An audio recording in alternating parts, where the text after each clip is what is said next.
अस्सलाम वालेकुम जी। हमारे साथ हैं उमर मुनीर साहब और ये हमारे साथ हैं कतर से जी। जी सर। हाँ, हम उमर मुनीर साहब क्या करते हैं ये हम नहीं बताएंगे। इंजीनियर हैं माशाल्लाह, ये हम आपको बता देते हैं। इनका पोर्टफोलियो भी हम नहीं बताएंगे। इन्होंने हमारी एक वर्कशॉप अटेंड की, learn to invest in Pakistan stock exchange की, और उसके बाद एक सेशन रखा। एक दो चीजें गलतियां हैं जो मुनीर भाई की हम बता सकते हैं पब्लिक में, क्योंकि वो स्पेसिफिक हम नाम लेके नहीं बता रहे हैं। कि इन्होंने अपना पोर्टफोलियो जो है उसमें बहुत ज्यादा नंबर ऑफ शेयर्स रखे हुए थे। अक्सर नए इन्वेस्टर ये गलती करते हैं कि अपने पोर्टफोलियो में बहुत सारे शेयर डाल लेते हैं एकदम। आपने कभी ये गलती नहीं करनी।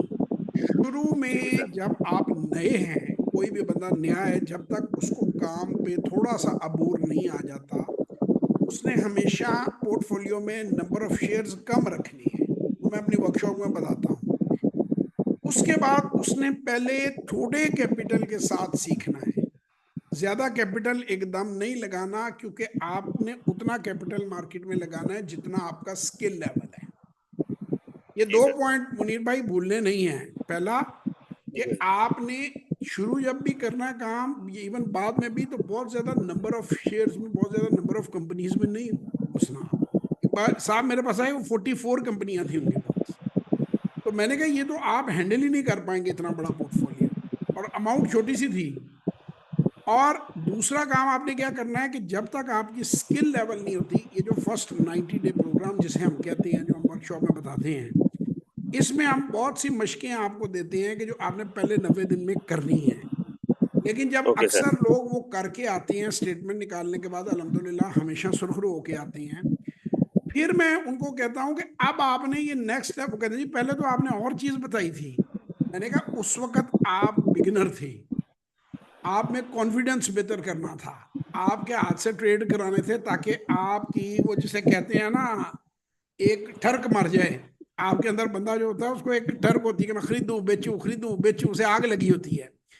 वो उसकी ठंडी हो जाए, उसको समझ आ जाए, प्यास बुझ जाए, फिर हम उसको नेक्स्ट ठीक है। लेवल पे डालते हैं। आगे ठीक है आपने सर। कैसे लेके चलना है नेक्स्ट लेवल को। ठीक है। फिर नेक्स्ट लेवल के ऊपर फर्क चीजें बताते हैं, जो फिर आने वाले दौर में वो अनदर 30 डे प्रोग्राम है, 6 महीने बाद वो कुछ और चीजें सीख जाता है। फिर मैं समझता हूँ वो इस काबिल होता है कि मार्केट में वो थोड़े बहुत डिसीजन खुद ले सके।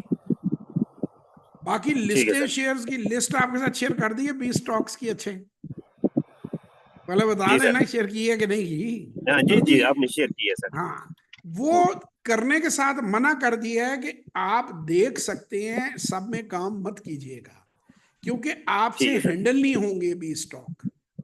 लिस्ट में सही है इसलिए सर। लोगों को दे देता हूं कि लोग समझते हैं कि शायद जवाब साहब जो है वो छुपाते हैं। वो मेरे वर्कशॉप में भी जो आता है मैं सबको लिस्ट दे देता हूं, और साथ मना भी कर देता हूं, भाई मेरा मशवरा ये है, अगर आप हैंडल कर सकते हैं शौक से करें। मेरा मशवरा ये नहीं है कि आप एकदम इतना आप पोर्टफोलियो अपना फैलाएं, क्योंकि ये बड़ी अजीब मुल्क है और हमारे लोग बड़े अजीब हैं। और ये कारोबार में भी जिस वक्त मार्केट गिरती है तो कोई बंदा खरीदता नहीं है। 21 जून को मैंने कासिम अली शाह फाउंडेशन पे लेक्चर दिया। मैंने कहा ये प्राइसेस आप नहीं देखेंगे, वहां से डबल हो गई हैं प्राइसें अब एक साल के अंदर, 2 से ढाई गुना जी हो सर। गई हैं चीजों की। उस वक्त जी सर। लोग कहते थे जी नहीं पाकिस्तान डिफॉल्ट कर जाएगा। मैंने कहा अगर खुदा ना खास्ता कर गया तब भी श्रीलंका डिफॉल्ट किया, उसके शेयर की प्राइस बढ़ गई है, वहां पे कंपनियां जल्दी जी रहेंगी, सर। फैक्ट्रियां जल्दी मिजान रहेंगी। बैंक 3 टाइम हो गया सर अभी तो। जी, मैं वही बात आपको बता रहा हूँ। मिजान की चूंकि केस स्टडी हम कई बार कर चुके हैं, तो उसको एक बार फिर रिपीट कर देते हैं। वो 21 जून 2023 को 84 रुपए का शेयर था, जी और सर। 200, और मेरा ख्याल है को 70-80 रुपया, 75 रुपया एग्जैक्ट, मैंने जबानी मुझे याद नहीं है, 232% गेन उसने दिया, और 24 रुपया डिविडेंड दिया। जी सर। अब वो उस वक्त 84 का लोग लेने को तैयार नहीं थे, अब 250 का लेने को तैयार हैं। अब अगर वो 250 से 200 पे आ गया तो सबकी जान निकल जानी है। तो मैं ये बात समझाता हूं कि जब तक आपको वैल्यूएशन निकालनी नहीं आएगी, इसमें सवाल ये नहीं है कि 250 पे लेना चाहिए या 60 पे लेना चाहिए या 80 पे लेना चाहिए। आपको वैल्यूएशन निकालनी आएगी तो आप सही फैसले करेंगे।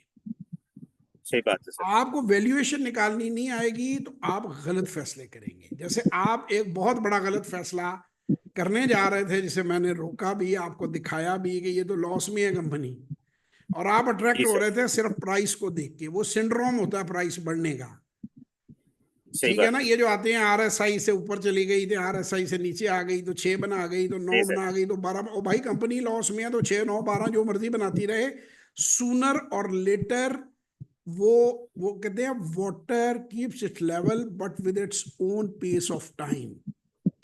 यानी आप दो बीकर ओके। रख दें, एक में इतना पानी है एक में कम पानी है, थोड़ी देर बाद दोनों में बराबर हो जाएगा। यानी पानी अपनी बहाव पे आ जाता है, अपनी जगह पे आ जाता है। So don't do it. Don't invest in the companies in loss. Don't invest अगर फंडामेंटल्स जस्टिफाई नहीं करते तो इन्वेस्ट नहीं करने का। और ये ठीक है कैसे सर। पता चलेगा? ये ट्रेनिंग से पता चलेगा। शुरू में तो मैं ठीक है जब आपको 90 डे प्रोग्राम देता हूँ, मेरी वर्कशॉप अल्हम्दुलिल्लाह बड़ी पावरफुल होती है। 40-50 हजार लोग अब तक दुनिया में इससे काम सीख चुके हैं। और आप मुझे ये बताएं कि आपकी जो आंखें को खुली हैं आपकी इस वर्कशॉप के बाद ये सेशन लेके, या जो नहीं पहले इस थी और बंद हो गई हैं? हाँ। नहीं, ऐसा नहीं है कि बंद हुई है। अल्हम्दुलिल्लाह बहुत सीखे आपसे, और बहुत सारी चीजें क्लैरिफाई हुई हैं, खास करके जो पोर्टफोलियो में बहुत ज्यादा मवाद जमा है उसको सॉर्ट आउट करना है। वो भी सॉर्ट आउट करा ठीक है। दिया है। इनका जो बहुत ज्यादा फैला हुआ था, इनका मैंने बड़ा जी तरीकाकार सर। में बड़े टेक्निकल तरीका बताया, 1 मिनटों में ये उसको शट ऑफ करेंगे। इनको इन्वेस्टमेंट का जी प्लान सर। दिया, RDA नहीं खोला हुआ था वो खोला। एक काम अच्छा कर रहे थे कि ये टैक्स रिटर्न फाइल कर रहे थे। जो लोग फाइल नहीं कर रहे ओवरसीज, वो जरूर राब्ता कर लें, मुझसे कर लें, पूछ लें, सेशन ले लें। You people must file your tax return. आपको बहुत से फायदे हैं जिनका आपको नहीं पता, जो कि टैक्स रिटर्न फाइल करने के होते हैं।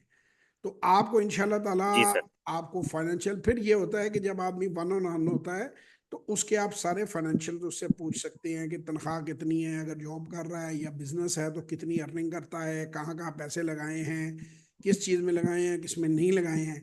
तो इनकी पर्सनल बातें तो मैं नहीं आपको किसी की भी कोची की आज तक मैंने ना बताई है ना मैं बताऊंगा। लेकिन ज़्यादातर गलती हमारे पाकिस्तानी कोची जो स्टूडेंट्स मेरे पास आते हैं वो करते हैं कि ज़्यादातर वो निकम्मी प्रॉपर्टियों में जो भी डेवलप हो रही होती है पैसा लगा देते हैं। प्लीज़ प्रॉपर्टी में इन्वेस्ट ना करें, सिर्फ उस प्रॉपर्टी में इन्वेस्ट करें जहां आप जाके खड़े हो सकते हैं, जो रेंटेबल है, जिसका किराया आपको मिल सकता है, जिसका सही बात। पोजेशन आपके पास है, जिसमें अगर दुकान है तो सुबह दुकान खोल सकते हैं आप, हट्टी खोल सकते हैं। मकान है तो आप अपनी चारपाई डाल के उसमें सो सकते हैं। कोई ऐसी प्रॉपर्टी ना लें जो खेतों में वाक़या है, कोई ऐसी प्रॉपर्टी ना लें जो दूर दराज से आपको खड़ा होकर बंदा दिखाएगा यहाँ कहीं आपका भी प्लॉट है। ऐसी तमाम तर स्कीमें जो हैं ये अगले 20-20 25-25 साल के लिए लटक जाएंगी। और इसी तरह ये भी ना सोचें कि जी बिल्डर, जो लोग बिल्डरों के साथ फंसे हैं, पिछले 2-3 साल में कॉस्ट ऑफ कंस्ट्रक्शन में बहुत ज्यादा इजाफा हुआ है। सही और बात है एक सर। आदमी फर्ज करें, मैंने 1 करोड़ का अपार्टमेंट डन किया हुआ था मुनीर साहब से, मैं हाइपोथेटिकल मिसाल दे रहा हूँ। मुनीर जी साहब सर। ने मुझे 20 लाख रुपए दिए अब शुरू में बुकिंग पे, और ये 5 लाख रुपए महीना मुझे दे रहे थे। अब वो प्लॉट मुझे इन हाउस 2 करोड़ का पड़ रहा है, तो मैं क्या करूंगा? इनसे किस्तें तो लेता जाऊंगा और अपने बाहर के किसी अकाउंट में जमा कराता जाऊंगा, और मैं भाग जाऊंगा बिल्डिंग को दरमियान में छोड़ के। अब ये 20-25 साल अड़ी रहेगा मामला। 25 साल बाद मैं कोर्ट में ये कहूंगा कि भाई जितने पैसे आपने लिए थे उतने मेरे से ले लें, और आप मरता क्या ना करता, आप वो ले लेंगे। अभी अगर आप जिंदा ना हुए तो आपके बच्चे ले लेंगे। मेरी तो फिर विन विन है। उस स्ट्रक्चर को मुकम्मल करूंगा और बेच दूंगा मौजूदा रेट के ऊपर। आपने जो आज से 25 साल पहले अगर 1 करोड़ रुपए की कोई चीज बुक कराई थी, तो आज आपका क्या ख्याल है 25 साल बाद उसकी कीमत 1 करोड़ है? वो तो 10 करोड़ से भी ज्यादा बन चुकी है अब तक। सही बात। तो आप 10 करोड़ की चीज मुझे 50 लाख में देंगे उस वक्त, तो मैं तो खुशी खुशी लूंगा या मेरे वारसान खुशी खुशी लेंगे। तो ये जब हम अपनी तरफ से बड़े ओवर क्लेवर बन रहे होते हैं, चालाक बन रहे होते हैं, वो दूसरे हमसे 2 हाथ आगे हैं। वो तो फंसा लेगा, वो कहेगा आप किस्त नहीं दे रहे, आप कह रहे हैं आप पोजेशन नहीं दे रहे। मुकदमे जी जितने सर। मर्जी खींच लो। मुकदमे तो आप आजकल फैसले आते देख ही रहे हैं अदालतों के। तो वो जितने मर्जी साल लटकाई जाओ, और पूरी दुनिया में लिटिगेशन जितने मर्जी साल लटका लो, उसको तो फायदा है ना, आपका पैसा उसके पास गया हुआ है, उसका तो कुछ भी नहीं है आपके पास। ठीक है सर। तो इन तमाम ऐसी प्रॉपर्टीज से परहेज करें। अगर आप फंस चुके हैं तो कोशिश करें अगर वो बिक रही हैं बाजार में तो उनको बेच दें, ताकि आपका कैश जो है कम से कम वो तो वापस आ जाए। वरना 20-25 साल तक मतलब जिंदगी है, जो आदमी को 45-50 साल का हो गया है वो तो हार्डली को 75 तक जिंदा होगा। 72 दुनिया की एवरेज है, को बड़ा लकी होगा। जो वैसे इससे ऊपर जाते हैं।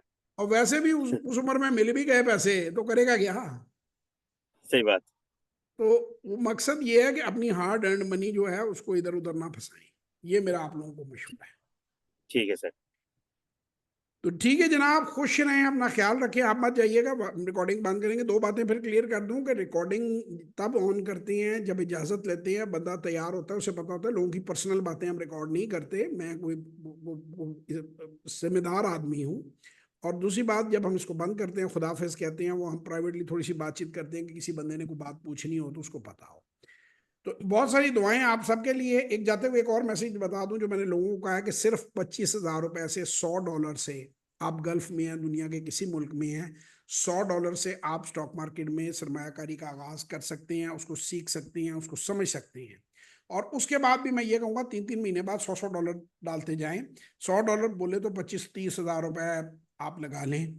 तो 30,000 रुपये तो मेरा ख्याल है वहाँ जो टैक्सी भी चला रहा है बंदा 3 महीने बाद, 10,000 रुपये महीने की सेविंग तो वो भी कर सकता है। जो बदगुल खान टैक्सी चला रहा है, दुबई में जितने जाओ अपने पठान भाई टैक्सी चलाते हैं, वो जी सर। जाके उतरो डिपार्टमेंटल स्टोर के बाद, वो हिंदू का होता है। लुलु और डिपार्टमेंटल टैक्सी। स्टोर, श्वेत राम, वो लमसी प्लाजा, वो सारे हिंदुओं के हैं। और बड़े बड़े ओबराय होटल। और जो टैक्सी चला रहा है हमारा, वो हमारा पाकिस्तानी भाई है। तो अल्लाह ताला जी हमारे सर। भाइयों को कारोबार करने की तौफीक दे और इनको हिदायत दे। तो इंशाल्लाह फिर आप लोगों से किसी और वीडियो में मुलाकात होगी। तो एक 10,000 रुपये महीना हर बंदा सेव कर सकता है। खुश रहें, अपना बहुत ख्याल रखें। पाकिस्तान जिंदाबाद।